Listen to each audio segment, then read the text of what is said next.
Aleksandre, najprej vam čestitam na osvojenoj bronzanoj medalji na prvenstvu Evrope. Hvala puno na čestitkama.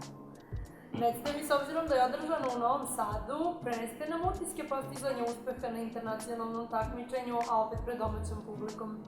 Pa ništa, drago mi je što sam ispunio očekivanja publike, što sam opravdao svoje učešće na prvenstvu Evrope i što sam naravno osvojio medalju.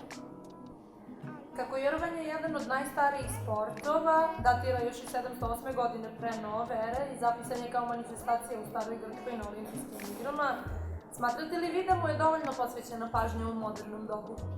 Pa, nakon osvajanja ove olimpijske medalje, dosta se rovanje spominje u medijama i za sada je stvarno zadovoljavajuće. Srbija se diči izuzetnim odličjima u ovoj sportskoj disciplini, čemu svakako i vi doprinosite, pa imate li utisak da se deca više interesuju za taj sport nego prethodnih godina? Pa naravno, imamo sad dosta poziva od strane roditelja i naravno mlađe dece. Svi se interesuju za rvanje, pitaju gde može da se trenira i stvarno se povećala popularnost dece u rvačkom sportu. Recite mi, osim profesionalnog sportskog angažmana, šta još ispunjava vaš život?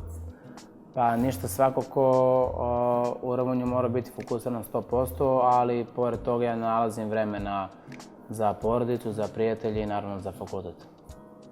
Što se fakulteta tiče, šta vas je motivisalo da odaberete baš ovakav koncept studija? Upravo to što mi omogućava da putem interneta mogu da pratim nastavu, jer zbog mog sporta ja često nisam u Srbiji, većinom sam u inostranstvu i upravo to. Recite mi, gde vidite sebe za 10 godina? Pa ništa, znate kako, posle rvanja svakako je potrebno nastaviti svoj život. Vidim sebe u ulozi nekog trenera, u radu u savezu i to je to. A šta je ono što sebi kažete kada pobedite, a šta kada izgubite? Pa, kada pobedim, treba ostati na zemlji, treba razmišljati, ne podcenjivati i pobeđivati i dalje, naravno. A kada izgubim, ne treba padati u depresiju, jer samo se stvara ta neka kontramisao i treba razmisliti, prostudirati i krenuti dalje. Osim fizičke spremnosti, šta je to što još fizička disciplina, odnosno ovaj sport, može doneti? Pa, rvanje je samostalan sport, što meni omogućava u životu neku psihičku stabilnost i samostalnost. Kako kažu da je život arena, ipak tad protivnici nisu uvek jednaki kao na sportskim takmičenjama. Vi ste bili izloženi nekoj sličnoj situaciji?